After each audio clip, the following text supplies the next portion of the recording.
अवधूत चिंतन श्री गुरुदेव दत्त. श्री स्वामी समर्थ. जय जय स्वामी समर्थ. सखी सोबती या माझ्या यूट्यूब चॅनलमध्ये तुमचं मनापासून स्वागत. आजच्या व्हिडिओमध्ये आपण आषाढी एकादशीला तुळशीच्या पानाचा एक उपाय करायचा आहे. हा उपाय केल्याने तुमच्या घरामधील जे काही दुःख दारिद्र्य आहे ते कमी होऊन घरामध्ये राजयोग आल्याशिवाय राहणार नाही. घरामध्ये चहूबाजूने पैसा येईल. तर हा उपाय कोणता आहे हे पाहण्याआधी तुम्ही जर या चॅनलवरती नवीन असाल आणि स्वामी भक्त असाल तर चॅनलला सबस्क्राईब करा आणि कमेंटमध्ये श्री स्वामी समर्थ लिहायला विसरू नका. स्वामींच्या कृपेने तुमच्या सर्व इच्छा मनोकामना पूर्ण व्हावेत आणि आजचा दिवस तुम्हाला सुख आणि समृद्धीचा आनंदात जावो ही स्वामीचरणी प्रार्थना करते. आणि आजच्या व्हिडिओला सुरुवात करूया. 17 जुलै म्हणजेच बुधवारी आषाढी एकादशी आहे आणि या एकादशीला जर आपण काही उपाय आणि सेवा केली तर त्याचे नक्कीच प्रभावी परिणाम आपल्याला दिसून येतील. बऱ्याच वेळा आपल्या जीवनामध्ये अनेक अडचणी दुःख येत असतात आणि हे दुःख अडचणी कमी होण्याचे नावच घेत नसतात. तर या अडचणी दुःख आपल्या घरामधील पैसा स्थिर राहण्यासाठी जर तुम्ही आषाढी एकादशीच्या दिवशी असा काही प्रभावी उपाय केला तर नक्कीच यातून तुम्हाला मार्ग मिळेल. तुमच्या जीवनातील दुःख नक्कीच कमी होण्यास मदत होईल. तर आजच्या व्हिडिओमध्ये तुळशीच्या पानांचा अत्यंत प्रभावी उपाय मी तुम्हाला सांगणार आहे. हा उपाय तुम्ही नियमानुसार केला तरच तुम्हाला याचे फळ मिळणार आहे. आषाढी एकादशीला व्रत आणि उपासना करण्याची प्रथा आहे. बघा, काही लोक हे निर्जल व्रत करतात तर काही लोक हे फराळ फळे खाऊन उपवास करत असतात. हिंदू धर्मामध्ये तुळशीला खूप महत्त्वाचे स्थान देण्यात आले आहे. त्यामुळे तुळशीला पूजेमध्ये महत्त्वाचे स्थान देण्यात आले आहे. त्याचप्रमाणे भगवान विष्णू हे तुळशीच्या पानाशिवाय नैवेद्य अर्पण करत नाहीत. त्यामुळे पूजेमध्ये तुळशी माता आणि त्यांच्या पानाला विशेष महत्त्व आहे. या उपायासाठी आपल्याला तुळशीची पाने घ्यायची आहेत, परंतु ही तुळशीची पाने आपल्याला एकादशीच्या दिवशी तोडायची नाही तर आपल्याला आदल्या दिवशीच ही पाने तोडून ठेवायची आहेत. तर हे तुळशीपत्र आपल्याला स्वच्छ पाण्याने धुवून घ्यायचे आहे. जर तुमच्याकडे गंगाजल असेल तर तुम्ही गंगाजलाने सुद्धा हे तुळशीपत्र धुवून घेऊ शकता. त्यानंतर आपल्याला हे तुळशीपत्र स्वच्छ पुसून घ्यायचे आहे आणि सर्वप्रथम आपल्याला भगवान विष्णूसमोर बसून एक तुपाचा दिवा लावायचा आहे. तर या पूजेसाठी आपल्याला सर्वप्रथम आसन घेऊन बसायचे आहे. तर हा उपाय करण्यासाठी सर्वप्रथम आपल्याला आपल्या उजव्या हातामध्ये तुळशीपत्र घ्यायचे आहे.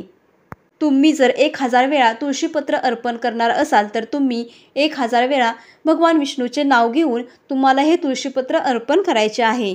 किंवा तुम्ही एक तुळशीपत्र घेऊन सुद्धा भगवान विष्णूंना अर्पण करू शकता.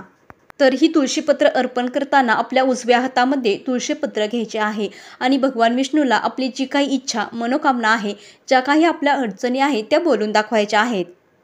या अडचणीतून काहीतरी मार्ग मिळावा, लवकरात लवकर जीवनातील दुःख अडचणी कमी व्हाव्यात यासाठी भगवान विष्णूकडे मनोभावे प्रार्थना करायची आहे आणि आपल्या उजव्या हातातील तुळशीपत्र हे भगवान विष्णूच्या चरणी अर्पण करायचे आहे.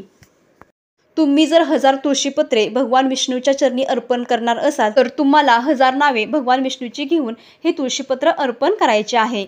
तुम्ही ही 1000 नावे बोलू शकता किंवा तुम्हाला जर शक्य नसेल तर तुम्ही मोबाईलवरती सुद्धा ही 1000 नावे श्रवण करू शकता. किंवा तुम्ही हे तुळशीपत्र अर्पण करताना विष्णू सहस्त्रनाम म्हणू शकता किंवा तुम्ही मोबाईलवरती सुद्धा श्रवण करू शकता. हे विष्णू सहस्त्रनाम म्हणून झाल्यानंतर आपल्याला तुळशीपत्र हे भगवान विष्णूच्या चरणी अर्पण करायचे आहे. त्यानंतर तुम्हाला या तुळशीपत्राला सुद्धा हळदी कुंकू व्हायचे आहे आणि मनोभावे हात जोडून प्रार्थना करायची आहे. तुम्ही जर पूर्ण श्रद्धेने आणि मनापासून हे विष्णू सहस्त्रनाम वाचून हे तुळशीपत्र भगवान विष्णूच्या चरणी अर्पण केले तर नक्कीच तुमच्या जीवनातील ज्या काही अडचणी आहेत, ज्या काही समस्या आहेत, ज्या काही पैशासंबंधी अडचणी आहेत त्या नक्कीच कमी होण्यास मदत होईल. ज्या काही पैशासंबंधी अडचणी आहेत, दुःख असेल, आजारपण असेल तर नक्कीच यातून मार्ग मिळेल. जी काही सेवा कराल ती पूर्ण श्रद्धेने आणि मनापासून करायची आहे तरच तुम्हाला याचे फळ मिळणार आहे. तुळशीपत्राच्या पानासोबतच तुम्हाला तुळशी मातेची सुद्धा पूजा करणे तितकेच महत्त्वाचे आहे. या सेवेमध्ये आपल्याला तुळशी मातेला कच्चे दूध अर्पण करायचे आहे.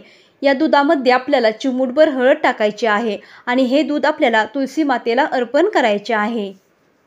त्याचप्रमाणे तुळशी मातेला हळदी कुंकू लावून धूप दीप दिवा लावायचा आहे. तुळशी मातेची विधिवत पूजा करायची आहे. त्याचप्रमाणे तुळशीसमोर तुम्हाला रांगोळीसुद्धा काढायची आहे. तुळशी मातेसमोर बसून जर तुम्ही भजन कीर्तन केले किंवा एखादा जप केला तरीसुद्धा भगवान विष्णू तुमच्यावर प्रसन्न होतील. तुम्हाला आशीर्वाद देखील देतील. म्हणतात ना, जिथे माता लक्ष्मी असते तेथे भगवान विष्णूसुद्धा असतात आणि जिथे भगवान विष्णू असतात तिथे माता लक्ष्मी असते. त्यामुळे तुळशीसमोर बसून आपल्याला ओम नमो भगवते वासुदेवाय नमः या मंत्राचा जप करायचा आहे. तुम्हाला जेवढ्या वेळा शक्य होईल तेवढ्या वेळा हा मंत्र जप करायचा आहे. कमीत कमी तुम्हाला 21 वेळा तरी हा मंत्र जप करायचा आहे. हा जप करून झाल्यानंतर तुळशी मातेला देखील तुमच्या मनातील ज्या काही इच्छा मनोकामना आहेत त्या बोलून दाखवायच्या आहेत आणि मनोभावे प्रार्थना करायची आहे. अशा प्रकारे आषाढी एकादशीच्या दिवशी तुम्ही जर तुळशी मातेची पूजा केली तर नक्कीच तुळशी माता तुमच्यावर प्रसन्न होऊन तुमच्या घरावर कोणतेही विघ्न येणार नाही. त्याचप्रमाणे तुम्हाला एखाद्या कामामध्ये विघ्न येत असेल किंवा अडचणी येत असतील तर तुम्ही हा उपाय देखील या दिवशी करू शकता. तर या उपायासाठी आपल्याला मूठभर तांदूळ घ्यायचे आहेत. हे तांदूळ कोठेही तुटलेले किंवा मोडलेले नसावेत. अखंड तांदूळ आपल्याला घ्यायचे आहेत. या तांदळावरती आपल्याला कुंकू वाहून अक्षता तयार करून घ्यायच्या आहेत आणि हे तांदूळ आपल्याला एखाद्या लाल कपड्यामध्ये बांधून घ्यायचे आहेत. तर हे बांधलेले तांदूळ आपल्याला भगवान विष्णूच्या चरणी अर्पण करायचे आहे किंवा तुम्ही विठ्ठल रुक्मिणीच्या मंदिरात जाऊन सुद्धा हे तांदूळ अर्पण करू शकता. तर आषाढी एकादशी निमित्त तुम्हाला तुळशीच्या पानांचा हा अत्यंत प्रभावी उपाय करायचा आहे आणि तो तुम्ही नक्की करून पहा. त्यामुळे तुम्ही आवर्जून हा उपाय करून पहा. अतिशय सोपा उपाय आहे. ही सांगितलेली माहिती तुम्हाला आवडली असेल तर व्हिडिओला लाईक करा, शेअर करा आणि चॅनलला सबस्क्राईब करा. धन्यवाद.